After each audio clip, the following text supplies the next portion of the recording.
童话大道其实基本上就是遵循着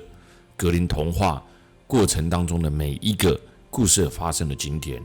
而沿途的旅游过去，让我们带着儿时念的书的回忆吧。童话大道的起点就在哈瑙，也在德国的黑森邦，它也被称为格林兄弟之城。1785年到1786年，哈瑙诞生，雅克跟格林在此居住有5年的时光。雅克格林跟威廉格林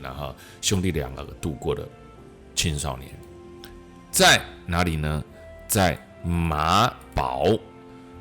完成了学业，而后在卡塞尔从事研究的工作。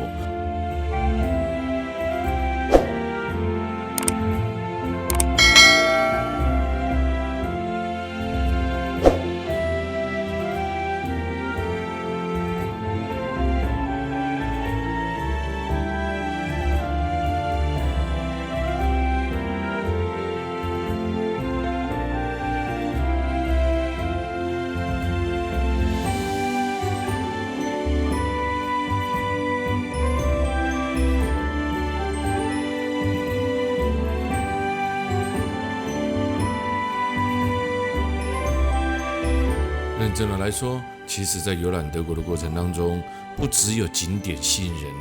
还有一种就是呢，它的路也很吸引人。德国的道路品质堪称世界第一，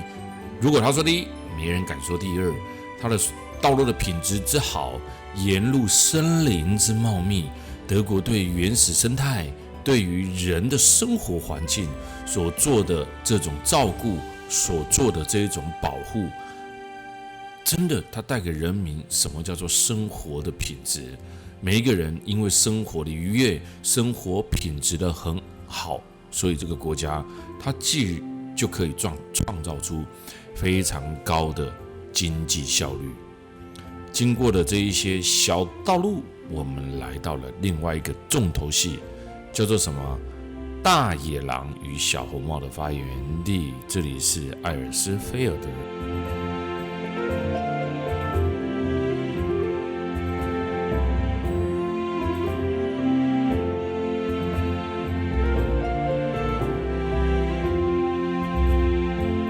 我们不讲这个小红帽的故事了，因为太多人听过了。但是问起小红帽的故乡，大概都会指向了阿尔斯菲尔德、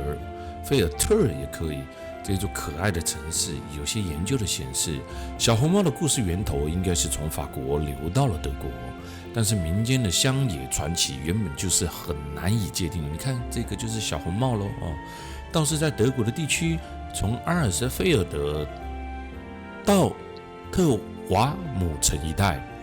这里的未婚女性的传统民族服饰，就是在头上戴上那么一顶的红色小帽，所以在这个地区就被称为叫小红帽的故乡。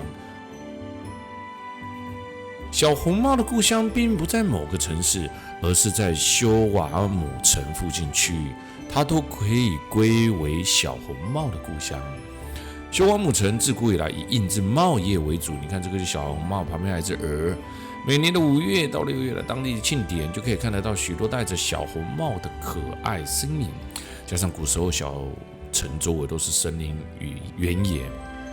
因而这个格林兄弟呢，就在这诡奇的乡野的传说，并诞生了森林里的大野狼，不但吞噬了生病的外婆，还吃掉了小红帽这样的故事情节。我们今天到访这儿，才了解到休瓦姆城是齐根海因、特莱莎2个小镇，很多小社区所组成的。事实上，这里不是只单一个社区，而是好几个小城镇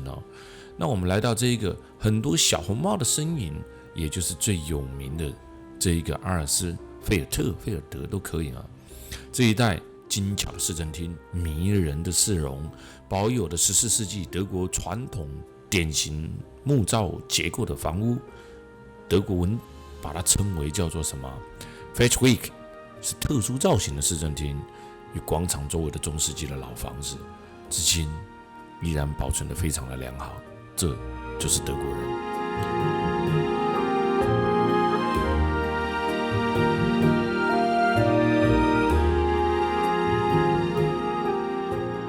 那这到秋天来的时候呢，很特别啊，遇到了很特别的天气啊，不能说不好，叫做很特别的天气哈。时而下雨，时而出太阳，时而刮强风啊，所以让我们经历了一次完全不同体验的德国之旅。那我们现在来到了小红帽的老城区，在老城的中心里面，还可以看得到这些老房子，还有这个市政厅、结婚礼堂跟葡萄酒店。当然最著名的也就是小红帽奔朗啦哈。你看我们一离开的时候呢，天气又放晴朗起来了，这沿路上的这些牧草、马铃薯、小麦田等等呢，还有一望无际的田野，真是让人心情不由自主的就打开了。我常讲，旅游有时候不是只有到一个点，光坐在车上看风景都是一样心情就愉悦了许多，甚至幻想着自己如果能够住在这个城市有多棒很少有人看着窗外的景色而在垂头叹气的吧，觉得不好玩的吧？哎呀，那你就失去了旅游的意义啦旅游是必须自己带着快乐的心情来的那我做想这想这拢是艰苦的家己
我们现在来到了另外一个地方，这个地方呢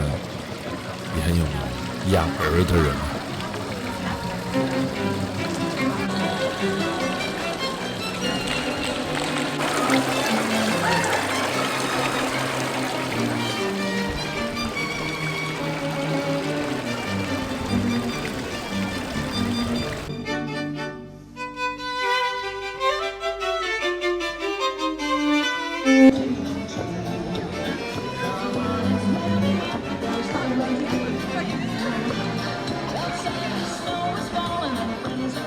其实这个是木鹅少女的地方，但前面刚刚有人跳舞我没办法我就只能把它拍了下来了刚刚有看到这个木鹅姑娘吧这个木鹅姑娘呢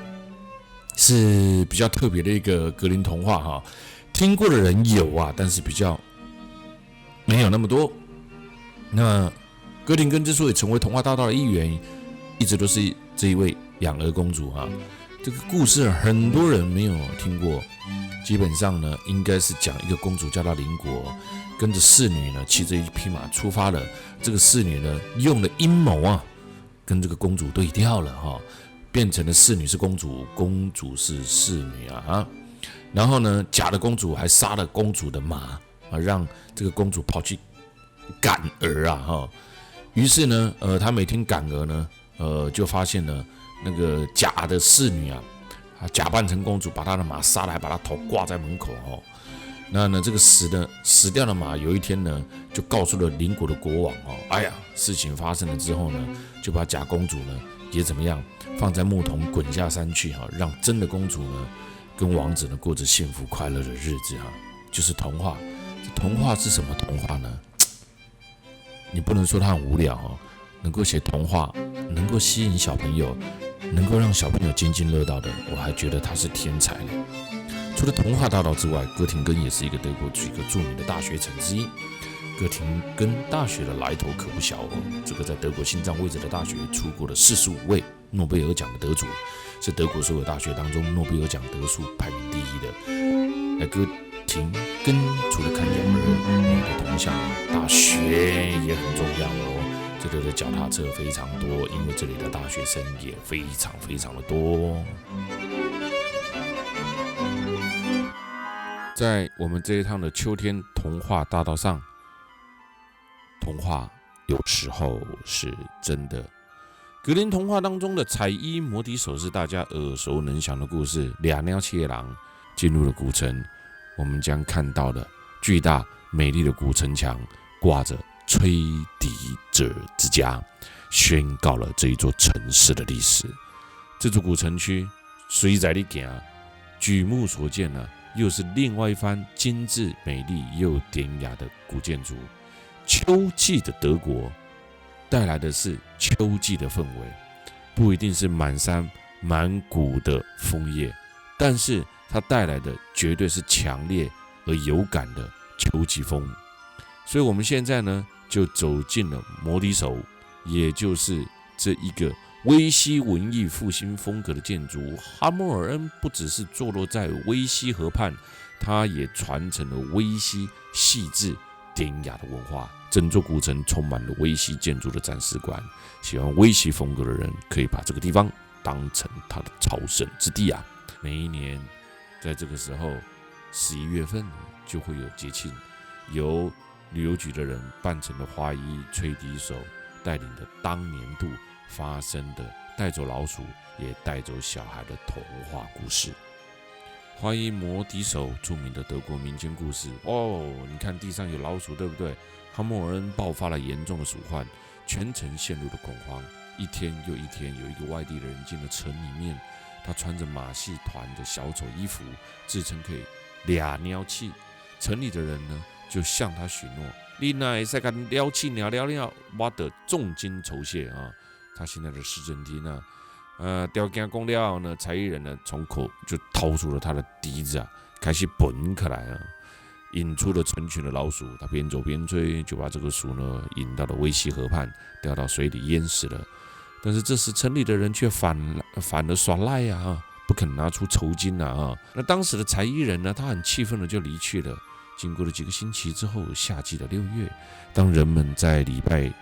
教堂做礼拜的时候，这个才艺人又出现了，他吹起了笛子。这一会儿，他跟随着他们是鸟气啊。这个城市内底全部4岁以上的囡仔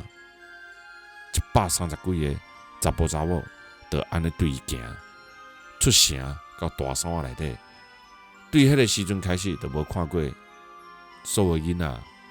当时有2个看袂到，甲臭耳人的囡仔脱队而留了下来。他俩说不清楚其他人去了哪里。故事的结局出现了好多种版本。城里的人后来付出了酬劳，换回了孩子，也有人说孩子最终困死在山上。很多人认为传说基于一个真实的故事，因为当时真的是有这样子的人啊，真的，因为为什么？因为在当时曾经在这个城市发生过集体儿童失踪案件啊。那当然绘声绘影的穿插了这个魔笛手的故事。在旧城区的地面上面，到处都有布满白色长尾巴老鼠的印子，在底下还有捕鼠人之家的餐厅。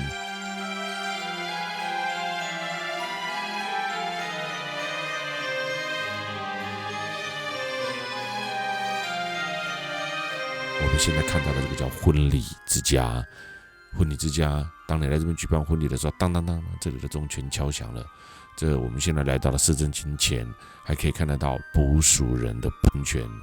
那还有捕鼠人的餐厅啊。当年的魔笛手也就沿着这家餐厅的旁边的小巷，带走了130个小孩子啊。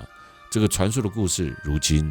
一直流传到现在，也因为被格林兄弟把它抄录了下来。所以当这个辖区，你会看到一个标志，这个标志呢，就是什么？禁止奏乐，禁止舞蹈。这也就是捕鼠人这个故事当时所带来的情况。无论是真是假，但我们还是要走进这一条小巷。这条小巷就是当时带走130个小孩子传说当中的小象鹿啊。这上面呢可以看得到很多捕鼠人的 mark， 这上面也可以看得到禁止舞蹈跟奏乐的 mark 啊。在这儿无声的气氛当中，久远前儿童失踪的伤痛，走到这里浑然的起了鸡皮疙瘩，还是有那种氛围啊，还是有那种感受啊，但也告诉了人们什么？告诉人们说要守信用啊。那我们从婚礼之家一路就走向了这一个哈默尔恩的曾经走过吹笛手走过的大道，曾经失信于人民，吞下失去满城孩子的苦果。现在这城市的人不仅把这故事记录了下来，而且在此后的700多年当中，用的文学雕塑格林童话、格林兄弟把它这个故事收录在童话故事当中。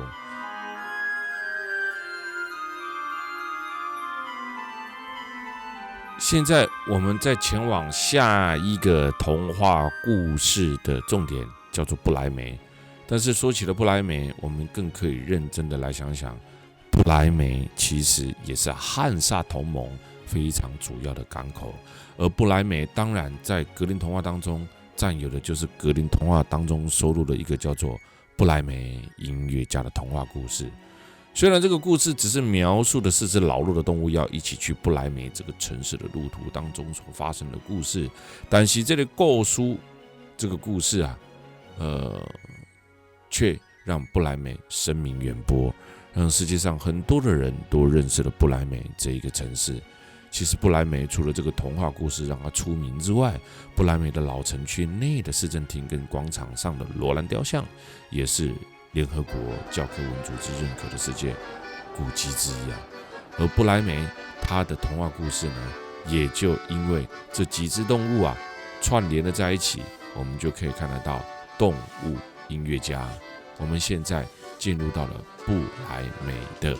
城市中心。18世纪德国海外贸易相当大的部分都是通过了不来梅来完成的，所以在1817年的时候，不来梅一家造船厂铸造了第一艘由德国人铸造的蒸汽船，叫做威西号，也在不来梅港。我们来到了不来梅。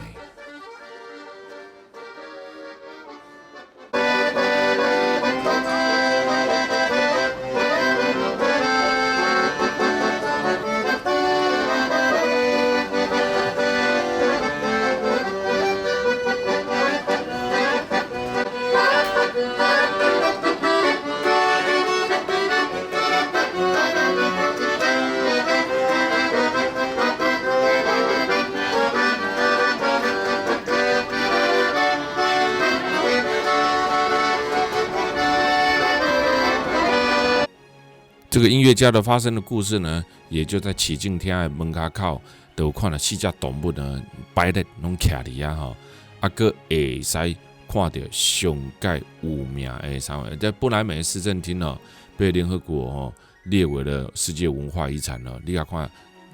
右手边这个就起敬天，那这个天气呢，时而阴天啊，时而出太阳啊。哎呦，这个现在的气候呢，真是千变万化。你看地上刚下过雨啊，但这个时候呢，就出现了太阳啊。前面就可以看得到动物音乐家、城市音乐家，就是那4只动物，全部呢就聚集在一起。最下面的呢是驴子上面呢接续下来的还有什么？还有狗，狗呢上面还有猫，猫上面呢还有公鸡。这跟波罗的海的李家是姐妹城市之作啦。这个市政厅、市政广场在15世纪的时候，不来梅加入了汉萨联盟的时候所建造的。这个市政厅在当时的大战非常幸运的并没有被炸毁，是欧洲中古世纪后期唯一一座没有被摧毁的市政厅。这一座市政厅是欧洲最重要的哥德式的建筑代表作之一。传说这个市政厅的正面在17世纪的时候呢，修改了文艺复兴底下的拱廊，还有旁边的这个罗兰雕像。这个罗兰雕像呢，也是在整个德国到处都有的哈。这个罗兰对他们来讲是非常重要的，这里也是罗兰的本尊啊，本身在这边上大尊呢，历史价值非常有意义的罗兰雕像。罗兰雕像也是联合国认可的地方哦。这个罗兰雕像有5.47公尺高，相机从它的膝盖往上照的话呢，你就会看得到各式它的特别的角度哦。罗兰雕像建造于15世纪，罗兰是查理大帝的侄子，一位勇士，以英勇抵抗敌人闻名。手顶管压一个宝剑从巨人身上得到的。他的宝剑一出鞘，表示他在护卫着不来梅这个城市的自由跟他的独立。根据的传说，这个罗兰雕像不倒，不来梅就会保持其自由跟独立。为了以防万一，不来梅的市民在市政厅的地底下准备了另外一个罗兰雕像，以防他不小心倒掉的时候，我赶快把它冒出来啊！所以你在很多的德国城市当中，你就会看到什么？你就会看到了罗兰雕像啊！为什么？因为罗兰雕像代表了城市屹立不摇的象征，而在串流在市政厅的地底下，还有一个很宝贝的地方这个就是不来梅的市政厅酒窖。这个酒窖呢，藏有18世纪建造的酒桶，珍贵的德国的白葡萄酒在这里你也可以感受得到那走在不来梅的市中心，除了看到古老的不来梅景区，当然，你也可以看得到在汉萨同盟时期的不来梅。它的市政厅前面各式各样的君主雕像、罗兰雕像，还有在这旁边最著名的教堂这旁边呢还可以看得到圣彼得教堂。有没有看到圣彼得？而圣彼得呢，很多人也把它翻成圣佩特利大教堂。无论如何呢，它都是讲简单一点圣彼得。而不来梅的圣彼得也是欧洲最大的砖结构的建筑，砖造的结构建筑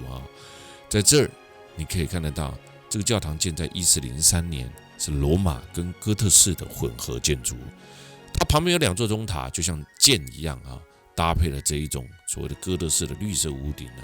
不来梅圣彼得大教堂是典型的哥特式的外面的立面外面的钟塔高达了99米建造在12到13世纪之间吧那建在这里面呢，你不会感受到像欧洲法国式啦其他地方的这种欧洲的教堂那一种里面呢各式这样子非常多的雕刻啦等等最大的原因是因为呢，当时整个德国走向了所谓的马丁路德教派那后期的马丁路德教派呢，在偶像雕刻上面是比较少的。但无论如何，这个教堂最大部分的原因是因为它用砖造结构的教堂在2战时间几乎全部遭到毁坏，1950年才又重新修建。我们现在看到的教堂其实是重新修建起来的，罗马与北欧的风格，带有德国道地的马丁路德教派的教义。不来梅圣彼得大教堂，德国的童话大道串联了童话的故事，作家格林兄弟童话故事的发源地，从头一路走到尾。其实这当中有太多的城市可以走但是走不完，真走不完了。还有什么灰姑娘啦、睡美人等等还没走呢，对不对？所以真走不完。很多人会觉得时间不够，时间当然永远都是不够的那不来梅也是秋天童话大道当中最后一个格林童话故事大道当中的终点就是童话大道它的终点在这个地方，不是没有地方玩了，而是它的终点，故事的终点在这儿。不来梅建成超过1200年的历史，跟我们后面要去的吕贝克一样，是汉萨同盟重要的城市。它以前是一个独立的国家，拥有了护城河，拥有了古典美丽的城市世纪广场，你看得到的广场旁的市政厅，15世纪砖造结构哥特式的建筑，带有文艺复兴味道的阳台，令人目不暇接。市政厅前面还有一尊5米多高的罗兰骑士，不来梅的天使守候。我们再一次环绕这个市政广场，你就知道了而且呢，还有这个罗兰骑士身上的腰带这个真的很特别，非常的特别那也非常非常的美丽，世界文化遗产。从圣彼得大教堂，我们看到了查理曼大帝在这设计的主教堂，所以也可以知道这个城市拥有了这么久的时间。你看这个罗兰雕像的腰带系在不是腰上哦，系在很下面了，这也是后人津津乐道的地方。所以那里腰大被哈嘎加给啊，难道以前就流行低腰啊？不一样啊，这不太一样啊。那历史故事总是让人家不断的去猜测，也让人家津津乐道。我们现在从这边准备走向了这一个黄金小镇啊。那它旁边还有一个叫黄金小镇啊。那这个黄金小巷呢，也是后来的这个它最主要是黄金浮土相当的醒目了啊。那这个黄金小巷呢，它也是保留着非常非常多它的古老的建筑。等一下，让我们继续看下去吧。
不莱梅的黄金巷，从前面那一个拱门进来，全长大约只有110公尺的黄金巷。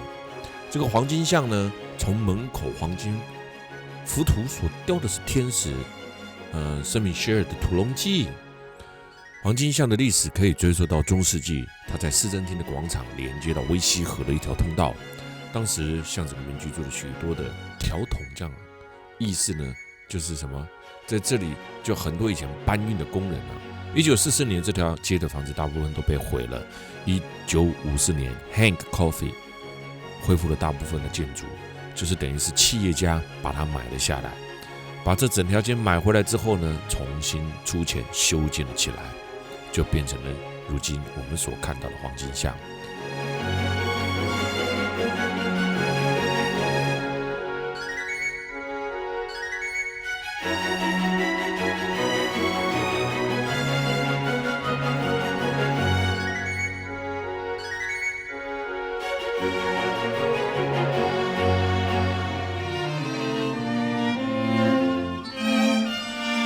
现在我们来到了这一个犹如浪漫童话故事般的小镇——青蛙王子，不是高凌风。这个是我们今天中午吃饭的地方，在这木檐屋罩下吃饭，你能说它不浪漫吗？马堡虽然是一个小城市的人口大概只有8万多人面积台北市的一半，但这个城内呢，光是这些木造屋啊，就足以让你觉得呢震撼不已很像浪漫的童话。最有名的是伊丽莎白的大教堂跟马尔堡伯爵城堡。马堡大学是格林兄弟求学的地方，他们在18世纪的时候在马堡大学研读了法律。伊丽莎白大教堂在12世纪就建成了，距今有700多年，在这里呢就纪念了伊丽莎白及安置其圣翁的地方。在这个城市里面呢，你看看这个老城啊，我竟然觉得它还比马堡还漂亮上面的那个大学城啊，优美的环境啊，浪漫的屋子啊，这些好像是故事书里面跳出来的。你看屠龙战士啊，哇，真的，我该怎么说？我只能说太美了。原来童话故事小时候故事书里面在画的都是真的，原来他没有骗我。那来到这，我们可以看得到马堡的市政厅在这市政厅的前面叫做市政厅的广场。那你看这个时钟，还有这里的建筑，这里的商店，这里的半木造房屋，这绝对是竖起大拇指的。我常讲啊，很多人喜欢多国之旅，但很多人并不了解单国之美啊。每个国家也拥有它的特色，我不能说单国的好还是多国的好，各有各的千秋。但我觉得喜欢欧洲的人别错过了，别认为你去过了这个地方你就不来了。欧洲在四季有不同的样貌，欧洲的单点、单国还有多国各有各不同的感受。马堡是声名最著名的一个古老的大学城了。马堡大学跟海德堡、跟哥廷根、杜宾根这几所大学呢，合称为德国的四大名校。格林兄弟就在此研读了法律课程。你看那上面还有个蜘蛛人啊 ，Spider-Man 啊，在上面呢。而格林兄弟在此攻读了法律之外，并与一位历史学的教授相遇，才在这里收集了各地的民间故事与童话。所以说起来，马堡是很重要的哦。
这里，是有马宝，格林兄弟的故事的起源一个点，故事童话大道哈，在这里可以看得到马宝大学带来的创造力，还有他很多的学生，还有他马宝最上面的城堡。秋天来到这边，可以看得到这美丽的枫叶、秋景、马宝。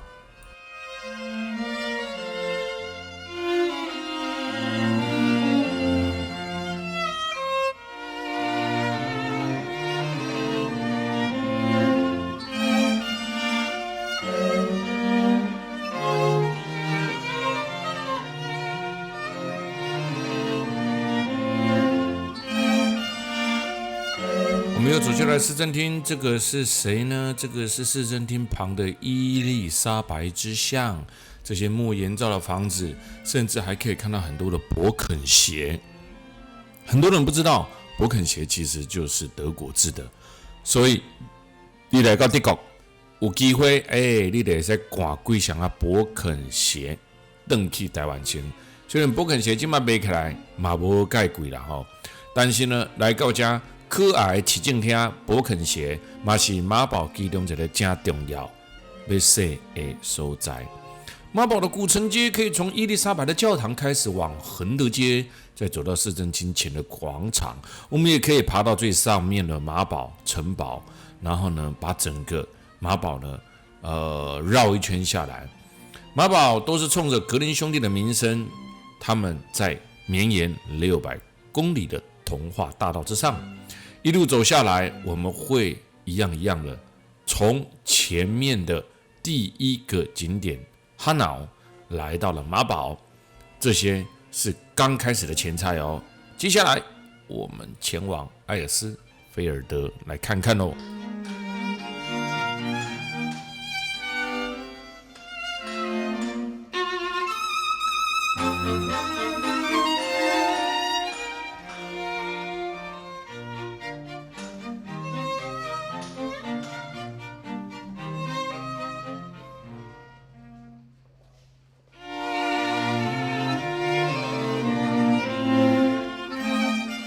来到的是卡塞尔啊，它也是一个中心景点啊。这里我们将前往卡塞尔的市政厅，还有卡塞尔还有什么？我们旁边看到的这一栋是什么？这一栋就是格林童话博物馆。卡塞尔一个小镇，旅游书上介绍的少之又少。我们现在来到了，刚好看到有人在抗议啊，抗议什么 ？I don't know。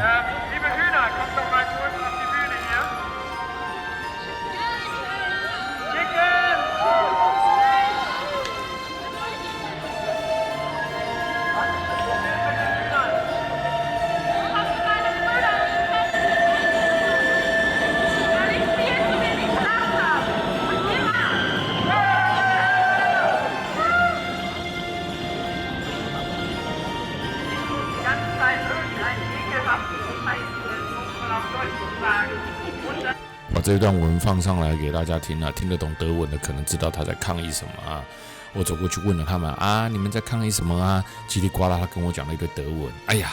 我刚好没学德文啊，所以我听不懂他在讲什么。卡塞尔是格林兄弟生长前常住的一个城市，大约有30年吧啊。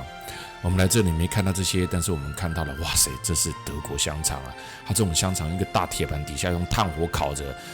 虽然已经快吃午餐，但是我还是忍不住买来吃了哈。来德国，来吃香肠吧！这么浪漫的地方，这么像童话故事的地方，你看它旁边那个按钮是什么，知道吗？按了之后它会上下电动呢。德国人呢，真的是所有的东西都是 automatic